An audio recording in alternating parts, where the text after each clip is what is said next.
कर्म ही आदमी को डिप्रेशन में पहुंचा देता है, कर्म ही आदमी को अपने हाथ से फांसी पे लटका देता है। श्री कृष्ण नहीं, कर्म।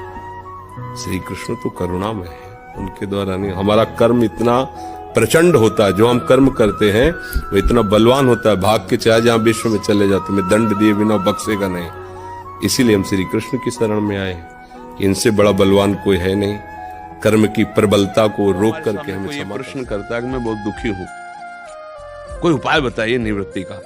और मैं वहां गया वहां गया, तब मुझे लगता है कि पागल, तेरी समझ में नहीं आ रहा, सुख का समुद्र तेरे पास है, पानी में मीन प्यासी मुझे सुन सुनी आवे हासी।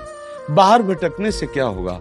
तुम्हें राम नाम प्रिय है, कृष्ण नाम प्रिय, हरि नाम प्रिय, राधा नाम, जो प्रिय लगे उसको जप के तुम देखो। तुम्हारे हृदय में इतना माल भरा हुआ है कि तुम्हें आंख खोलने की जरूरत कदर नहीं है। ऐसी बात नहीं है, सत्य की कदर सदैव हुई है।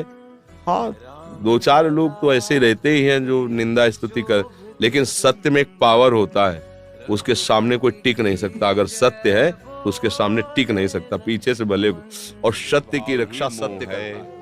इसी देह भाव से चाचा ताऊ पिता माता भाई बंधु का विस्तार हुआ है। मोह का विस्तार देह भाव से हुआ, देहाभिमान से हुआ है। तो जब आत्म स्वरूप प्रभु में अपना मन लग जाएगा तो भगवत स्वरूप हुआ। जहां भगवत स्वरूप हुआ तो भगवत स्मृति एक टैल धारावत हुई, मोह का नाश हुआ। तो अर्जुन ने कहा, हे गोविंद, आपके कृपा प्रसाद से मेरे मोह का नाश हो गया और स्मृति प्राप्त हो गई। चाहे उसे अखंड भगवत स्मृति समझ लो या अपने स्वरूप का बोध समझ लो कि अभी जो भ्रम हुआ था मुझे, वो देह भाव से हुआ था। मैं मारूंगा, ये मरने वाले होंगे, ये मेरे हैं, ये पराये हैं, ये मोह का स्वरूप होता है। मैं और मोह तोर तय माया। अब मेरी बात समझ में आ गई कि बिना मांगे विपत्ति आ रही है, ऐसे बिना मांगे संपत्ति आ जाएगी। बिना मांगे दुख भोगना पड़ रहा है, कोई दुख की मांग करता है क्या?